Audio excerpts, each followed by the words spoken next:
దేవుని వాక్యాన్ని మనం ధ్యానించుకుందాం. 2వ కొరింథీలకు 1వ అధ్యాయము 4వ వాక్యము. దేవుడు మమ్మను ఏ ఆదరణతో ఆదరించుచున్నాడో ఆ ఆదరణతో ఎట్టి శ్రమలలో ఉన్నవారినైనను ఆదరించుటకు శక్తి గలవారు మగునట్లు ఆయన మా శ్రమ అంతటిలో మమ్మను ఆదరించుచున్నాడు. శ్రమ మనం చదివిన వాక్య భాగంలో అనగా కొరింథీలకు రాసిన 2వ పత్రిక 1వ అధ్యాయము 1 నుండి 11 వరకు మనం చదివాం కదా. ఆ వాక్య భాగంలో పదే పదే మనకు కనబడుతున్న పదము శ్రమ. మానవ జీవితంలో శ్రమలు లేక కష్టాలు ఒక భాగమైపోయింది కదా. కష్టాలు లేని మనిషి అంటూ ఈ భూమి మీద ఎవరు కూడా లేరు. ప్రతి మనిషి తన జీవితంలో దేనికోసమో దేనితోనో కష్టాలు పడుతూనే ఉంటాడు. కానీ మనం గుర్తించవలసిన విషయం ఏంటంటే దేవుని బిడ్డలుగా ఉన్న మనకు కూడా కష్టాలు వస్తుంది. మీకు కష్టాలే రాకుండా చేస్తానని దేవుడు మనకు వాగ్దానం చేయలేదు. యేసయ్య తానే చెప్పాడు, ఈ లోకములో మీకు శ్రమ కలుగును, ఈ లోకములో మీకు కష్టాలు వస్తాయి. అపోస్తల కార్యములు 14:22 అంటుంది, మనమందరము అనేక శ్రమల ద్వారా పరలోక రాజ్యములో ప్రవేశించవలసి ఉంటుంది అని బైబిల్ చెప్తుంది. ఇంకా 2వ తిమోతి 3:12 పౌలు అంటారు, క్రీస్తు కొరకు సద్భక్తితో బ్రతకనుద్దేశించు వారందరూ హింస పొందుదురు. సో క్రైస్తవులమైన మనకు కూడా, రక్షణ పొంది దేవుని నమ్ముకుని ఉన్న మనకు కూడా కష్టాలు వస్తుంది. నేను మరలా చెబుతున్నాను, మీకు కష్టాలే రాకుండా చేస్తానని దేవుడు మనకు ఎక్కడా వాగ్దానం చేయలేదు. కానీ ఆ కష్టాల గుండా, ఆ శ్రమల నుండి మిమ్మల్ని క్షేమంగా నేను నడిపిస్తాను అని మాత్రం దేవుడు మనకు వాగ్దానం చేసి ఉన్నాడు. మీ కష్టాలలో, మీ శ్రమలలో నేను మిమ్మల్ని క్షేమంగా నడిపిస్తానని దేవుడు మనకు వాగ్దానం చేస్తున్నాడు. దేవుడు దానియేలును సింహాల గుహకు వెళ్లకుండా కాపాడలేదు. ఎక్కడ కాపాడినాడు? సింహాల గుహలోనే కాపాడినాడు. సింహాల మధ్యలో నుండి అతన్ని క్షేమంగా బయటికి తీసుకుని వచ్చాడు. అననీయ, అజరియా, మిషాయేలు ఈ ముగ్గురిని దేవుడు అగ్నిగుండములో పడకుండా చేయలేదు. అగ్నిగుండములో నుండి క్షేమంగా బయటకు వచ్చేటట్లుగా చేశాడు. హల్లెలూయా. సో దేవుడు మనల్ని మన కష్టాల్లో, మన శ్రమల్లో మనల్ని క్షేమంగా నడిపించుకుని వస్తాడు. కష్టాలకు లేక శ్రమలకు కారణమైతే దేవుడు కాదు. మనం అనుభవిస్తున్న లేక మన జీవితంలో వస్తున్న కష్టాలకు, శ్రమలకు కారణము దేవుడైతే కాదు. 3 కారణాలు ఉంది మన కష్టాలకు, శ్రమలకు. 3 కారణాలు ఉంది. 1, నేనే, నా పాపము, నా తెలివి తక్కువతనము, నా తొందరపాటు నిర్ణయం. నా పాపము, నా తెలివి తక్కువతనము, నా తొందరపాటు నిర్ణయాలే నా జీవితంలో కష్టాలకు ప్రధాన కారణం. 2వ కారణం సాతాను. అపవాది దేవుని బిడ్డల్ని ఏం చేస్తాడు? శోధిస్తూ ఉంటాడు. వారిని విశ్వాసము నుండి, దేవుని సహవాసము నుండి పడగొట్టాలని విశ్వ ప్రయత్నం చేస్తూ ఉంటాడు. 3వ కారణం లోకం. ఈ లోకం మనల్ని వ్యతిరేకిస్తుంది. ఎందుకంటే లోకం చీకట్లో ఉంది కాబట్టి, అది చీకటిని ప్రేమిస్తుంది కాబట్టి, మనం వెలుగయ్యాము గనుక, మనం నీతిమంతులు అయ్యాము గనుక, ఆల్రెడీ పాపములో, పాప అలవాట్లలో మునిగిపోయిన ఈ లోకము మనకు వ్యతిరేకంగా పని చేస్తుంది. కాబట్టి మనకు కష్టాలు, శ్రమలు వస్తూ ఉంటాయి. సో ఈ 3 రకాలుగా మనకు కష్టాలు వస్తుందే కానీ దేవుడైతే ఎవరిని కూడా కష్టాలు పెట్టేవాడు కాదు. ఎవరికి ఆయన ఇబ్బంది కలిగించేవాడు కాదు. ఆయన 100% మంచివాడు. ఆయన మంచివారి మీదను చెడ్డవారి మీదను తన యొక్క వర్షాన్ని కురిపిస్తున్నాడు, తన సూర్యుని ఉదయింపజేస్తున్నాడు. ఆయన అందరికీ మంచివాడే. మనమే కష్టాలు కొని తెచ్చుకుంటాం. అపవాది శోధన వలన వస్తూ ఉంటుంది. ఈ లోకపు మనుషుల వలన కూడా మనము కష్టాలు పాలవుతూ ఉంటాం. ఇక్కడ పౌలు గారు తనకొచ్చిన శ్రమలను గురించి వ్రాస్తూ ఉన్నాడు. ఆయన ఒక దైవ సేవకుడు, దేవునికి నమ్మకంగా బ్రతుకుచున్నవాడు. ఆయన అంటున్నాడు 8వ వాక్యములో 1:8, సహోదరులారా, ఆసియాలో మాకు తటస్థించిన శ్రమను గురించి మీకు తెలియకుండుట మాకిష్టం లేదు. వారికి, పౌలు గారికి, అతనితో ఉన్న వారికి శ్రమలు వచ్చిందట. ఎటువంటి శ్రమ వచ్చిందంట? మేము బ్రతుకుదు మను నమ్మకము లేక ఉండునట్లుగా మా శక్తికి మించిన అత్యధిక భారం వలన కృంగిపోతుంది. మా శక్తికి మించిన కష్టాలు మాకు వచ్చింది అని అంటున్నాడు పౌలు. ఆయన కష్టాలకు కారణము ఆయన చేసిన పాపం కాదు. ఎందుకు వచ్చింది పౌలుకి కష్టాలు, శ్రమలు ఎందుకు వచ్చింది? దేవుని కోసం సువార్త చెప్పడం ద్వారా అన్యులు, ఈ లోకస్తులు ఆయన అనేక రకాలుగా ఇబ్బంది పెట్టారు, ఆయన శ్రమలు పాలు చేశారు. ఆ శ్రమలు ఏంటో మనం ఒకసారి చూస్తే నిజంగా మనందరూ కూడా అదిరిపోతాము. ఆ చదువుతుండగానే మన యొక్క వెన్నుల్లో వణుకు పుడుతుంది. ఆయన పడిన శ్రమలు, ఆయన అనుభవించిన కష్టాలు చూడండి. 2 కొరింథీయులకు 11వ అధ్యాయము 23 నుండి మనం చదివితే పౌలు అక్కడ చెప్తున్నాడు, నేను చదువుతాను. మరి విశేషముగా ప్రయాసపడి తిని, మరి అనేక పర్యాయములు చెరసాలలో ఉంటిని, అపరిమితముగా దెబ్బలు తింటిని, అనేక మారులు ప్రాణాపాయములో ఉంటిని, యోధుల చేత 5 మారులు ఒకటి తక్కువ 40 దెబ్బలు తింటిని. 5 మార్లు ఒకటి తక్కువ 40 దెబ్బలు, అనగా ఒక్కసారికి 39 దెబ్బలు, కొరడా దెబ్బలు. ఆ విధంగా 5 మార్లు తిన్నాడట. 3 మారు బెత్తములతో కొట్టబడి తిని, ఒకసారి రాళ్లతో కొట్టబడి తిని, 3 మారు ఓడ పగిలి శ్రమపడి తిని, ఒక రాత్రింబగళ్ళు సముద్రంలో గడిపి తిని, అనేక పర్యాయములో ప్రయాణములలోను, నదుల వలనైన ఆపదలలోను, దొంగల వలనైన ఆపదలలోను, నా స్వజనుల వలనైన ఆపదలలోను, అన్యజనుల వలనైన ఆపదలలోను, పట్టణములో ఆపదలలోను, అరణ్యములో ఆపదలలోను, సముద్రములో ఆపదలలోను, కపట సహోదరుల వలన ఆపదలలోనూ ఉంటిని. ప్రయాసముతోనూ కష్టములతోనూ, తరచుగా జాగరణములతోనూ, అనగా నిద్ర లేకుండా, ఆకలి దప్పులతోనూ, తరచుగా ఉపవాసముతోనూ, చలితోనూ, దిగంబరత్వముతోనూ ఉంటిని.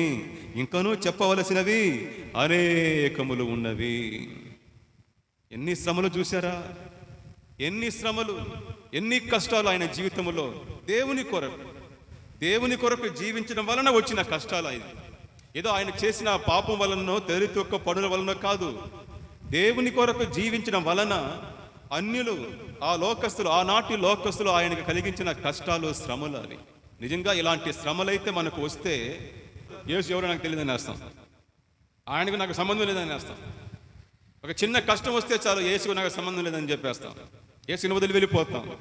కానీ ఇక్కడ చూసినారా, చదువుతూ ఉండగానే మనకు భయం వేస్తుంది.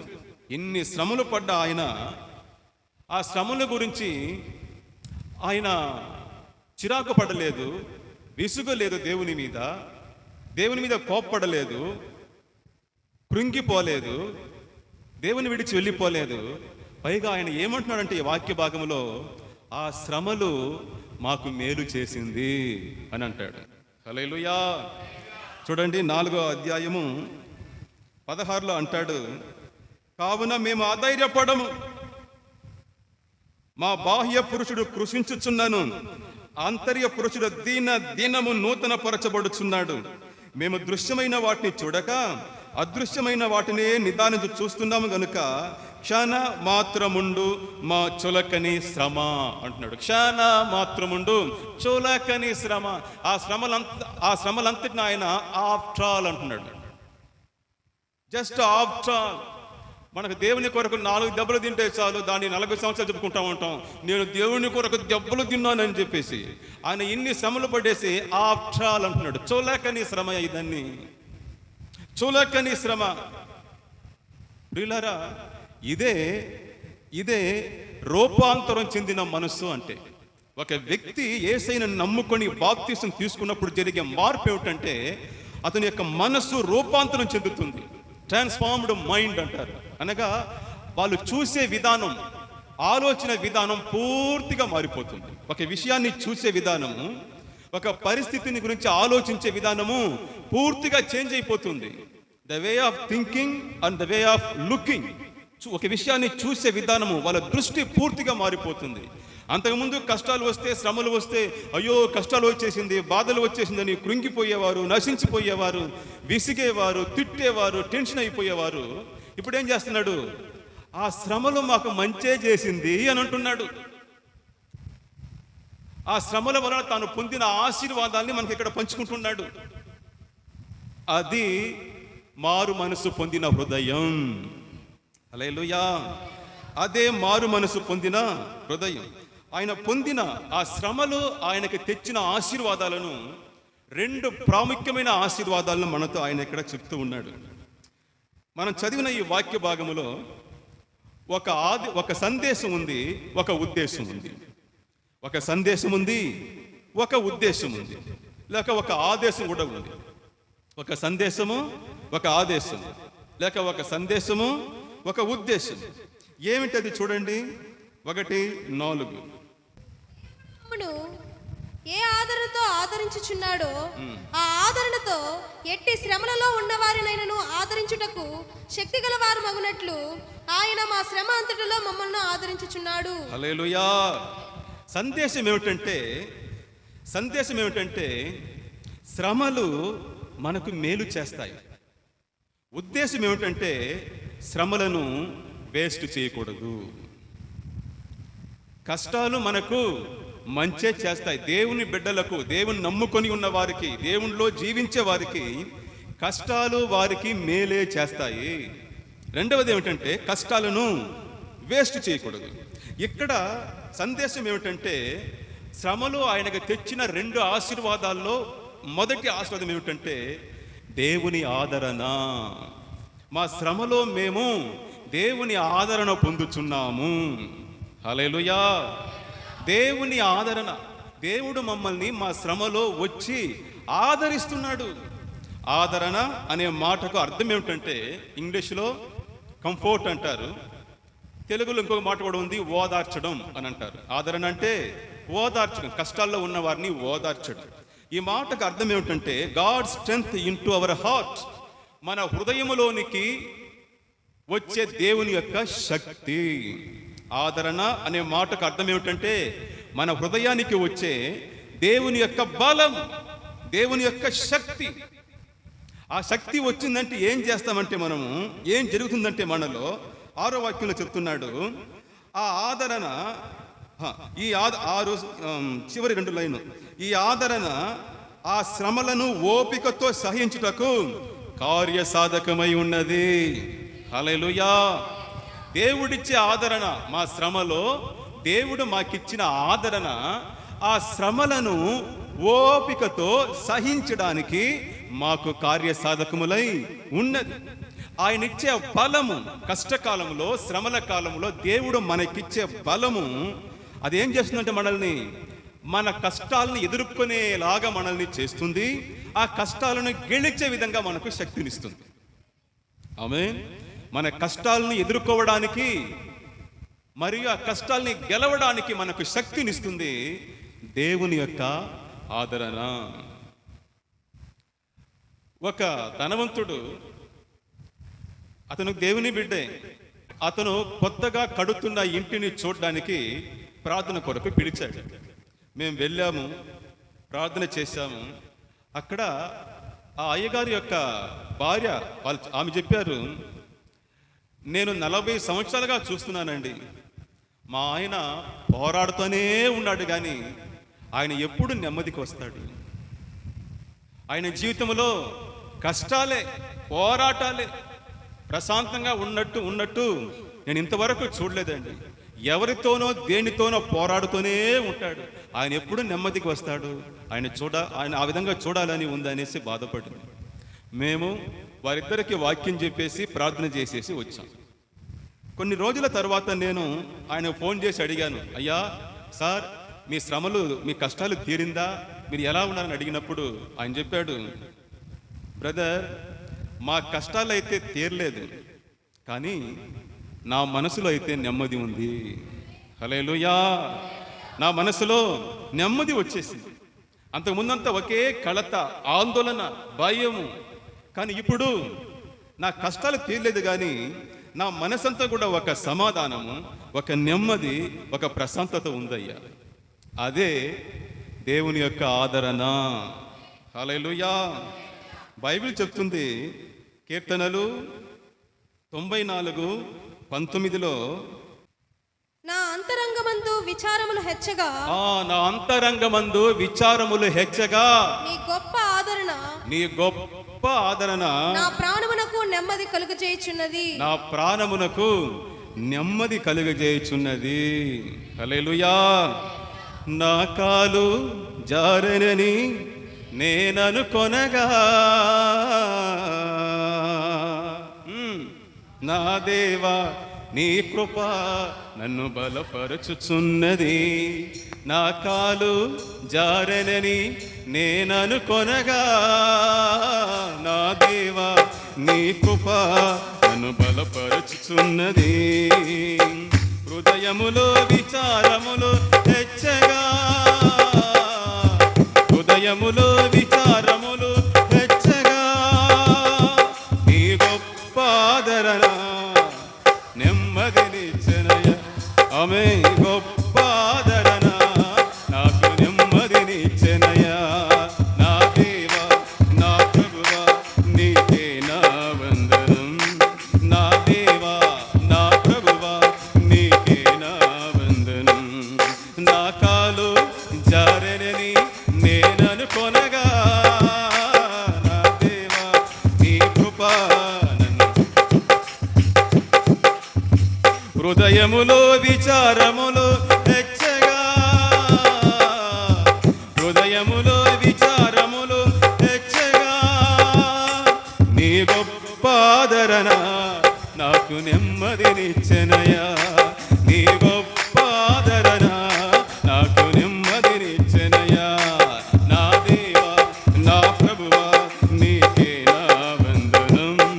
నా దేవా నా ప్రభువా నీకే నా వందనం. నా హృదయములో విచారములు హెచ్చగా, నీ గొప్ప ఆదరణ. ఆమేన్. గొప్ప ఆదరణ, ద స్ట్రెంగ్త్ ఆఫ్ గాడ్, దేవుని యొక్క బలము నాకు నెమ్మది కలుగజేస్తుందయ్యా. నాకు నెమ్మది కలుగజేస్తుంది. ప్రియులారా, దేవుడు మనల్ని ఆదరించే విధానమే మనకు జీవితంలో వచ్చే కష్టాలని ఎదుర్కొనేలాగా మనల్ని లేపి నిలబెడుతుంది. చూసుకుందాం పోరా అనే ఒక నిరీక్షణ ఇస్తుంది, ఒక శక్తిని ఇస్తుంది ఆయన యొక్క ఆదరణ. ఆయన మాటలు మనల్ని ఆదరిస్తుంది. ఆమేన్. బైబిల్ చెప్తుంది, దేవుడు మనల్ని ఆదరించే అనేక విధానాలు ఉంది, కానీ అందులో ప్రధానమైన విధానం ఏమిటంటే ఆయన మాటలే మనల్ని ఆదరించే శక్తి కలిగిన కార్యాలు. ఆయన మాటలు, లేఖనాల వలన మనకు ఆదరణ ఉంది. ఆమేన్. ఆదరణ ఉంది. కొన్ని రోజుల క్రితం ఉదయాన్నే లేచి నా యథాప్రకారం నా యొక్క వాక్య పఠనం చదువుతూ ఉండగా కీర్తనలు 30వ అధ్యాయం చదువుతూ ఉన్నాను. చదువుతూ ఉన్నప్పుడు అందులో ఉన్న ఒక వాక్యాన్ని మన సంఘంలో ఉన్న ఒక సహోదరునికి పంపించమని దేవుడు నా హృదయాన్ని ప్రేరేపిస్తున్నాడు. ఉదయం ఒక 4:30 ఆ ప్రాంతంలో, సాయంకాలము ఏడుపు వచ్చి రాత్రి అంతా ఉండినను ఉదయము సంతోషము కలుగును అని ఆ మాటను పంపించమని దేవుడు ప్రేరేపిస్తున్నాడు. నేను అతనికి ఆ వాక్యాన్ని పంపించేసి చెప్పాను, బ్రదర్, ఎందుకో ఈ వాక్యాన్ని దేవుడు మీకు పంపించమని నన్ను ప్రేరేపిస్తున్నాడు, వాక్యాన్ని చదువుకొని ప్రార్థన చేసుకోండి అని చెప్పాను. ఆ తర్వాతనే నాకు తెలిసింది, ఆ రోజు ఉదయం అప్పుల సమస్యను భరించలేక ఈరోజు మనం రైలు పట్టాల మీద పడి చనిపోదామని ఒక నిర్ణయం తీసుకుని ఉన్నారు ఆ భార్యాభర్తలు.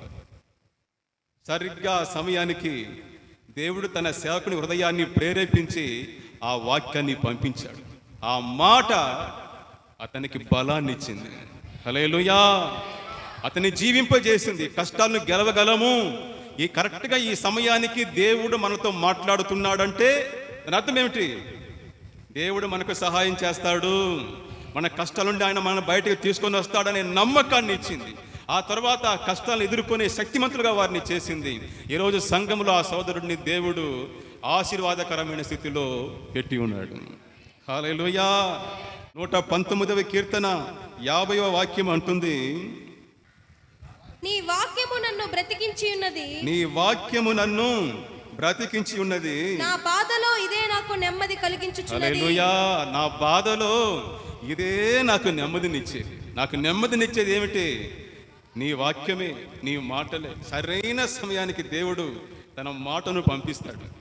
ఆయన మాటలు మనల్ని ఉజ్జీవింపజేస్తాయి, మనం లేవనెత్తుతుంది, పడిపోయిన వారిని ఉద్ధరిస్తుంది, కృంగిపోయిన వారిని లేవనెత్తుతుంది. ఈ ఆదరణ, దేవుడిచ్చిన ఈ ఆదరణ కష్టకాలంలో, శ్రమల కాలంలో దేవుడిచ్చిన ఈ ఆదరణ పౌలుకు ఒక ఆశీర్వాదాన్ని, మరొక ఉప ఆశీర్వాదాన్ని ఇచ్చిందంట. ఏమిటి ఆశీర్వాదము? ఆయన అంటున్నాడు 9వ వాక్యములో, మృతులను లేపు దేవుని యందే గాని మా యందే మేము నమ్మిక ఉంచకుండానట్లు మరణమగుదమను నిశ్చయము మా మట్టుకు మాకు కలిగి ఉండెను. అనగా దేవుని యందే పూర్తిగా నమ్మకం ఉంచేటట్లుగా, ఆయన మీదనే పూర్తిగా ఆనుకునేటట్లుగా ఈ కష్టాలు నాకు సహాయం చేసింది అని అంటున్నాడు. యెషయా గ్రంథము 26:3 అంటుంది, ఎవని మనసు నీ మీదే ఆనుకొనునో, ఎవని మనసు నీ మీదే ఆనుకుంటుందో వారిని నీవు పూర్ణ శాంతి గలవానిగా కాపాడుదువు. ఎవరైతే దేవుని మీదనే పూర్తిగా ఆనుకోవాలి, నీ స్వబుద్ధిని ఆధారం చేసుకున్నాక నీ మార్గం అంతటి యందు యెహోవా మీద నమ్మిక ఉంచుము, అప్పుడు ఆయన నీ మార్గములను సరళము చేస్తాడు. అక్కడ ఒక మాట ఉంది, మృతులను లేపు దేవుని యందే మేము నమ్మిక ఉంచాము. మన దేవుడు ఎవరు? మృతులను లేపేవాడు, చనిపోయిన వారిని లేపేవాడు.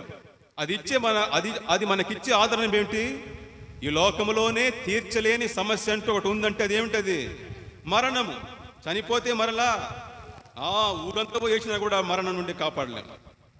బంధువులు ఏడ్చినా, భార్య ఏడ్చినా, అన్నదమ్ములు ఏడ్చినా, భర్త ఏడ్చినా, ఈ లోకమే వచ్చి ఆయన ముందు ఏడుస్తున్నా కూడా మరణము పడితే మరలా అతన్ని విడిపించదు.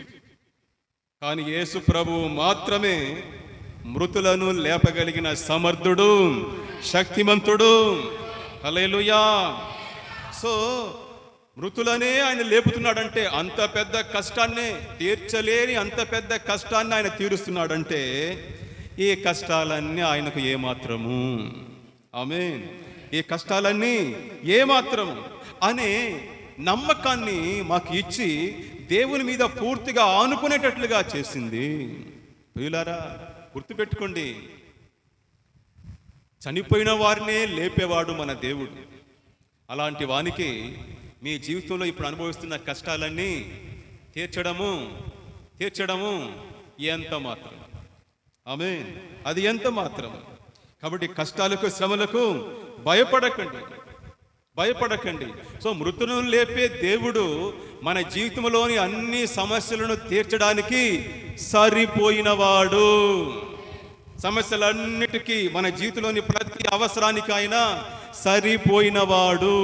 హెబ్రీయులకు 7వ అధ్యాయము 25-26 అంటుంది, యేసుక్రీస్తు మన జీవితంలోని ప్రతి కార్యానికి సరిపోయినవాడు. చెప్పండి, సరిపోయిన వాడవయ్యా యేసు మాకందరికి, పరిశుద్ధ దేవుడవయ్యా చేరాము నీ దరికి, సరిపోయిన వాడవయ్యా.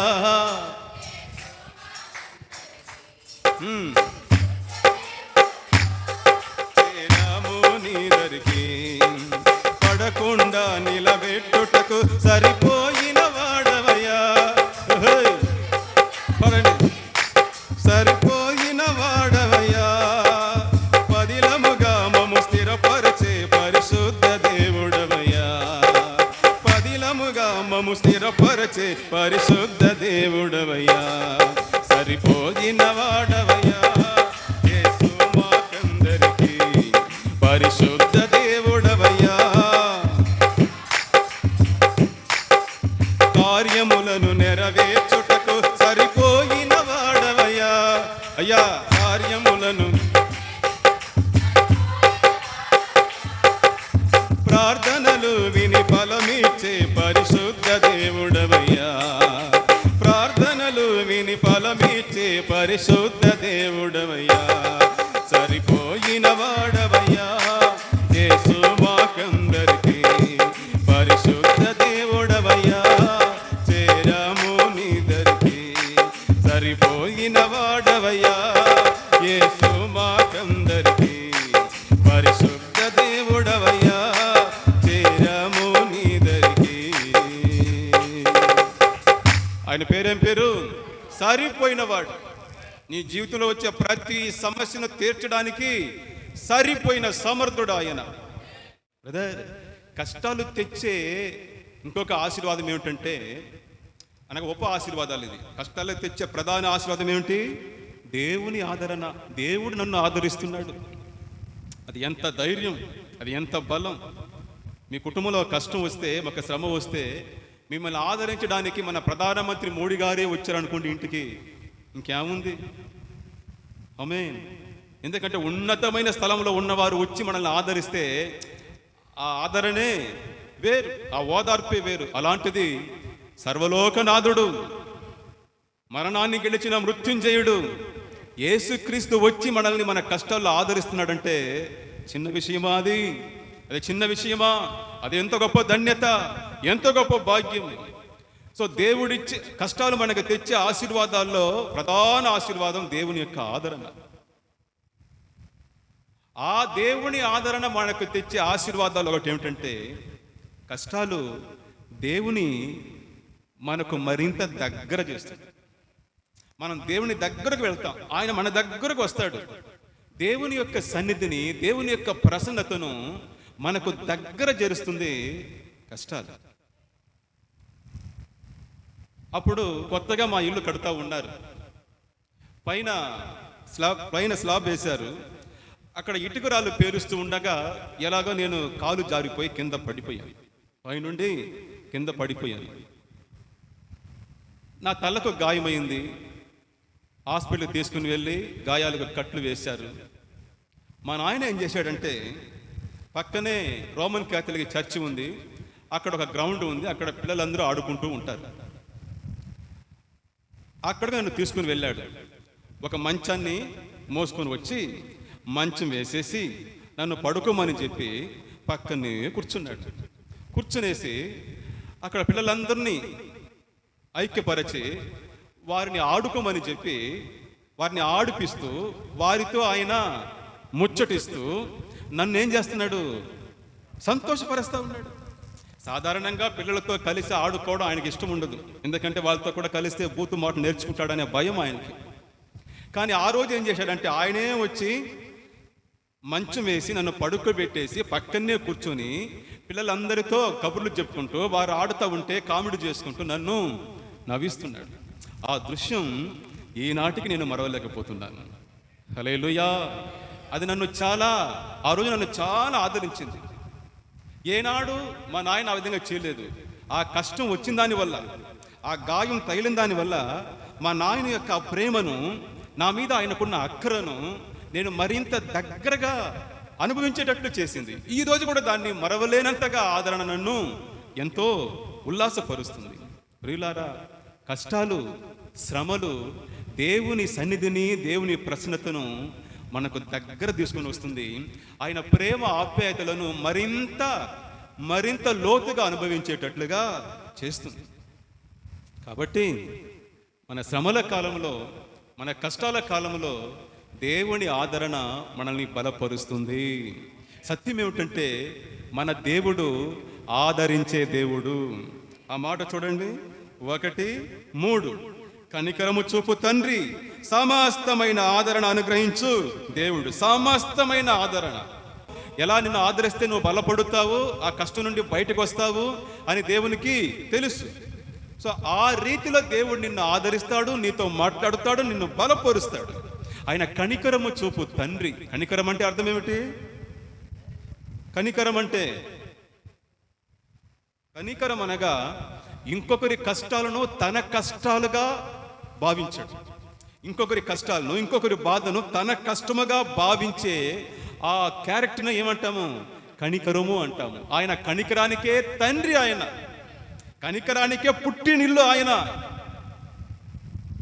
కాబట్టి ఆయనకు మన బాధ ఏంటో, కష్టాలు ఏంటో, మనం ఎలా ఆదరించాలో, మనం ఎలా బలపరచాలో ఆయనకు తెలుసు. ఇంకొక చోట్ల వాక్యం అంటుంది 7:5-6లో, మేము మాసిదోనియాకి వచ్చినప్పుడు మా శరీరము ఏమాత్రం విశ్రాంతి పొందలేదు, ఎటు పోయినను మాకు శ్రమయే కలిగెను, వెలుపట పోరాటములు, లోపట భయములు ఉండెను. ఆయనను దేనులను ఆదరించు దేవుడు తీతు రాక వలన మమ్మును ఆదరించెను. దీనులను ఆదరించు దేవుడు ఆయన. కష్టాల్లో ఉన్నవారిని, శ్రమల్లో ఉన్నవారిని ఆదరించే దేవుడు ఆయన. బలపరిచేవాడు ఆయన. కృంగదీసేవాడు కాదు. ఎందుకలా భయపడుతున్నావో దరిద్రమా అని తిట్టేవాడు కాదు. భయపడుకు నాన్న, నేనున్నానని చెప్పి బలపరిచేవాడు ఆయన. ఆయన కనికరము చూపు తండ్రి, సమస్త ఆదరణకు దేవుడు, దీనులను ఆదరించు దేవుడు. కాబట్టి కష్టకాలంలో, శ్రమల కాలంలో మనం దేవుని మీద ఆనుకోవాలి, దేవుని మాటలు వినాలి. దేవుడు తన ప్రసన్నత, తన మాట ద్వారా మనల్ని ఏం చేస్తాడు? బలపరుస్తాడు. ఆ కష్టాలను ఎదుర్కోవడానికి, దాన్ని గెలవడానికి మనము శక్తిమంతులం అవుతాం.